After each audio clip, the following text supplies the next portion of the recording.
നമസ്കാരം. കഴിഞ്ഞ ദിനമാണ് ഒരു പുസ്തകം വായിക്കാനിടയായത്. The loneliness of being Rajesh Khanna, dark star.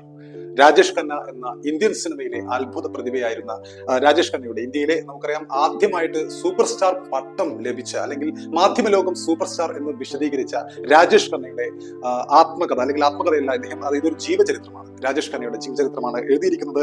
Gautam Chintamani എന്ന റൈറ്ററാണ് എഴുതിയിരിക്കുന്നത്. Forward by Sharmila Tagore. നമുക്കറിയാം ഷർമിള ടാഗോറും രാജേഷ് ഖന്നയും കൂടി പേരായുള്ള ഒരുപാട് സിനിമകൾ 60കളുടെ അവസാനവും 70കളിലും വന്നിട്ടുണ്ട്. അത്രയും നമുക്കറിയാം ഒരുപാട് പാട്ടുകൾ, അദ്ദേഹത്തിന്റെ പാട്ടുകൾ തന്നെ നമ്മുടെ മനസ്സിൽ ഇപ്പോഴും രാജേഷ് ഖന്ന അഭിനയിക്കുന്ന പാട്ടുകൾ. നമ്മൾ പ്രേം നസീറിന്റെ പാട്ടുകളെ കുറിച്ച് പറയാറുണ്ട്. അദ്ദേഹം ചുണ്ടനക്കുന്നത് ആ പാട്ടിന്റെ അതേ രൂപത്തിൽ, അല്ലെങ്കിൽ പ്രേം നസീർ പാട്ടിൽ അഭിനയിക്കുമ്പോൾ നമ്മൾക്ക് അതേ ഒരു ഫീൽ ലഭിക്കുന്നു എന്ന് പറയുന്നത് പോലെ ബോളിവുഡിൽ രാജേഷ് ഖന്ന അഭിനയിക്കുമ്പോൾ അദ്ദേഹത്തിന്റെ പാട്ടുകൾ നമുക്ക് കൃത്യമായി അറിയാം. ഇപ്പോഴും രാജേഷ് ഖന്ന, കിഷോർ കുമാർ, ആ ഒരു കോംബോ സോങ്സ് നമ്മുടെ മനസ്സിൽ ഒരുപാടുണ്ട്. അത്തരം ഒരുപാട് പാട്ടുകൾ നമ്മുടെ മനസ്സിലുണ്ട്. മേരെ സപ്പനോ കി റാണി കബ് ആയേഗി തോ പോലുള്ള ഇപ്പോഴും നമ്മൾ മോളുന്ന, അല്ലെങ്കിൽ റീൽസിനും മറ്റുമൊക്കെ ഒരുപാട് ഹിറ്റ് ആയിട്ടുള്ള പാട്ടുകൾ രാജേഷ് ഖന്നയുടേതായിട്ടുണ്ട്.